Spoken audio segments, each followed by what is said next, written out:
14 electrical engineers who graduated back in 1965 gathered together with wives for a boat trip up the Avon Gorge. Peter Morton, who lectured us as undergraduates, was a special guest with his wife Christine.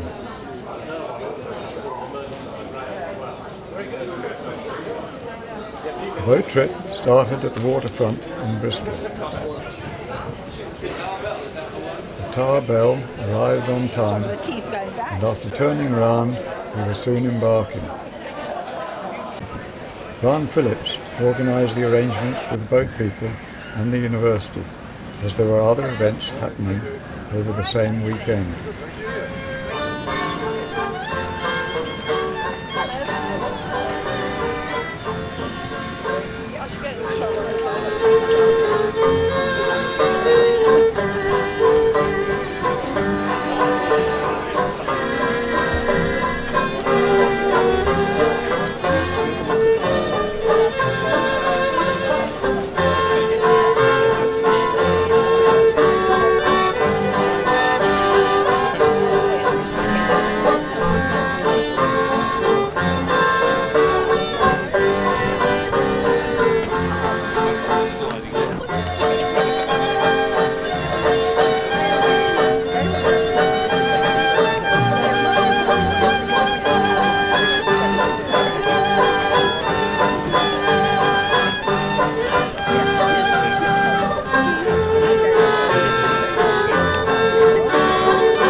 Everybody? Can everybody hear me now? How about now? Can you hear me now? Wonderful. How are you all today? You all good? Excellent. Well, before we go any further, just want to give you a brief safety announcement. Around the outside of the boat, you'll find lots of life rings, or perry buoys as they're known on the sea. These will support the weight of 2 people in the water. We also have life jackets in the big boxes, and 2 self-inflating life rafts with more than enough capacity to carry everybody on here. So that's all for that. We're going to go for a brief trip around the harbour before we collect your food, and then we're going to head out down Avon Gorge. It's a lovely day for it, so hopefully it'll be a dead nice trip. As we go, I'll try and point out some of the more interesting things around the harbour and on the gorge. If you have any questions, just shout them out. I'll try and answer best I can. Anything else? My name's Rick. We've got Sammy, she's working in a bar. You'll find hot and cold drinks in there. Steve is your skipper today. He's doing all the hard work. And just behind me, we've got some toilets down the only stairs there. Since the 1970s, however, it has been closed to commercial traffic due to container ships just getting too large to make it upstream. And we'll show you why as we go down river. Now, of course, we're left to the pleasure and leisure industry here in Bristol. Good example of that happening off to our right at the moment. We're all setting up for a small festival called Grillstock. On our left-hand side now, off the port side of the vessel, you'll see the M Shed. This is Bristol's museum, all about its people, its history, and its industry. Look at this ship here. They keep a small flotilla of ships, 160 years old. It's the oldest working boat in the harbour, and also the oldest working steam tug anywhere in the world. Right now, we're passing the replica Matthew. Replica Matthew, built in 1997 to commemorate 500 years since John Cabot's voyage of discovery. John Cabot was an Italian man, originally named Giovanni Capocchio. Came to Bristol looking for a Bristol crew and a Bristol ship to go hunting for rumoured new lands off the west coast of Ireland. He set sail, looking for new trade routes to India and Asia, and bumped straight into a large landmass known as North America. In doing so, he was the first documented European to make landfall. 150 years old, this Fairbairn swan neck crane was a heavy lifting crane for the harbour. It could lift 35 tonnes when fully steamed up. So getting it up to full lifting capacity though took some doing. It took 16 hours to get it up to full capacity. But after that it would lift all day long apparently. Likens it to a Benidorm holiday home. I tend to agree with him there. Doesn't quite fit in with the scenery. And rather unsurprisingly, it sold very poorly when it released onto market. So badly, in fact, that Bristol Council decided they were going to buy up a large share of it to use for social housing, which I think is a lot better than leaving a lot of empty houses lying around. But when they went in to do their assessment of them, they found out they were too small to use for social housing. So instead, they're sold as luxury accommodation to money with more people than sense. That was the wrong way around, wasn't it? We knew what you meant. I don't know if you're all aware, but when you're on a boat, it's customary to wave at everything else you see. So anyone on the quayside, anyone on the boat going past us, wave your little hearts out.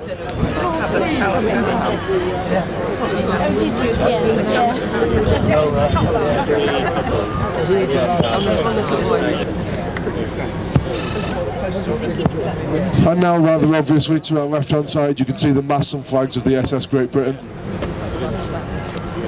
Built by William Patterson in that very dry dock the row it stands now, designed by Isambard Kingdom Brunel. The SS Great Britain was a truly groundbreaking ship when it was released. When launched, it was the first ocean-going vessel to be clad in iron, first ocean-going vessel to have a steam engine that turned a screw propeller and be sail-assisted. It was 1,000 tonnes heavier and 100 feet longer than any ship that had ever gone before it. After that, it was taking troops to the Crimean War. And then from there on it worked as a coal scuttle, taking coal from Wales to San Francisco. It was on one of these faithful trips during a particularly rough storm. The coal dust and the coal rattling around inside of there caught fire. Burnt for 7 days and 7 nights. The crew fought that blaze intently for that time. Raised rather a lot of money. Floated it up, dragged it all the way back to Bristol, and it's been lovingly restored ever since.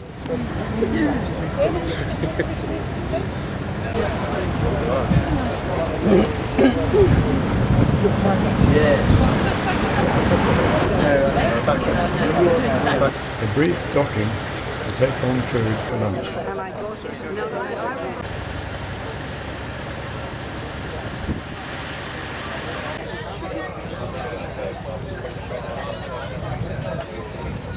When the floating harbour was first installed, the level of the water within the harbour was controlled by what's called an overfall dam, or a weir.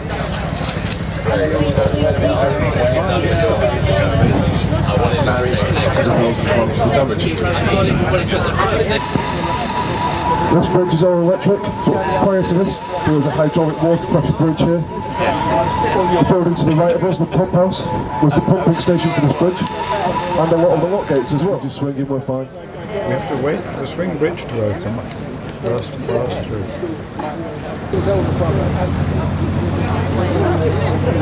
Swing your camera around. You'll find it difficult to mix for a little while because they're both different salinities, so both different densities. Into the lock, where we will have to wait for the water level to lower us so we can exit after the lock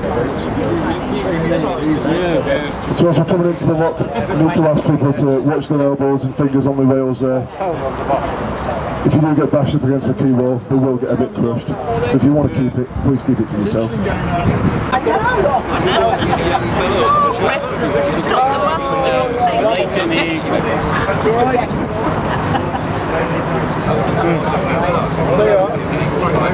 Everybody seemed to find plenty to talk about, reminiscing about days spent 50 years ago, or even before that, while at school, learning about recent careers, mostly not in engineering.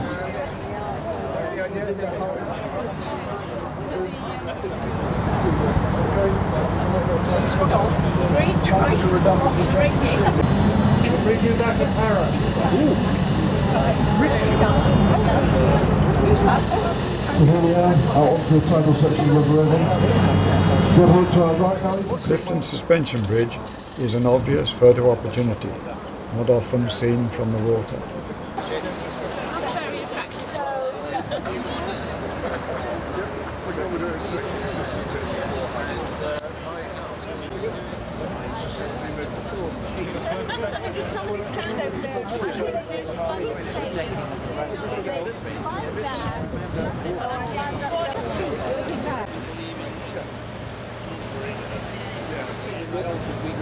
Eventually, it was time to eat.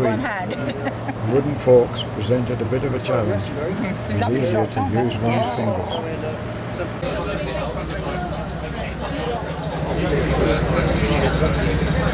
The pilots are very skilled and very knowledgeable.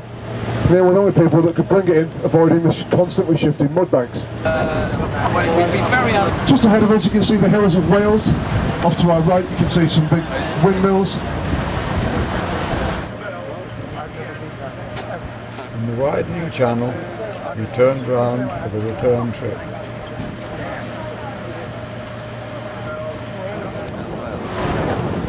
Right, actually he's not ready. It's not cold. It's quite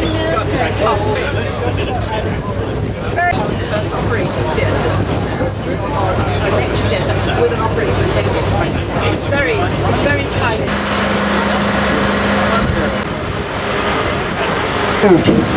Very one-mode structure.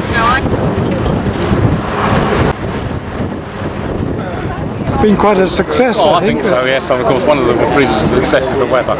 Yes.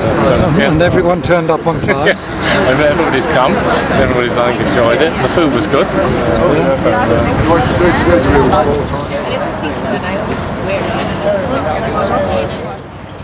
Back into the lock with another pleasure boat alongside.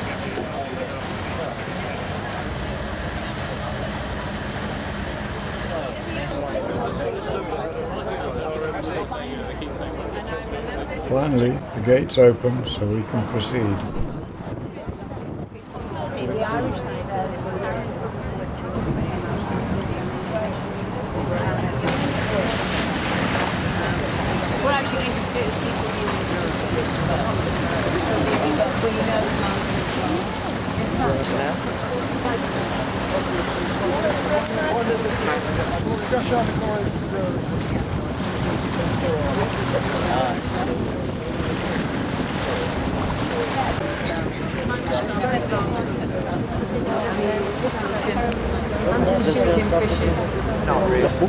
When we've got off, we want to take a joint photograph of everybody. So if you can see Zaza Bazaar here, we're going to just walk up here and then just go through there, and we'll have a joint photograph. So Tony's going to lead the way. I'll be at the back. I'm afraid he doesn't have an umbrella, but I mean, hopefully we won't go too fast. So what we want to do is we want to take a photograph of all the engineers first, and by the way, Peter, Morton, that includes you, and then we want to take the engineers together with their wives, and then we want to take the whole group, including John French's friends. Thank you very much. Thank you very much.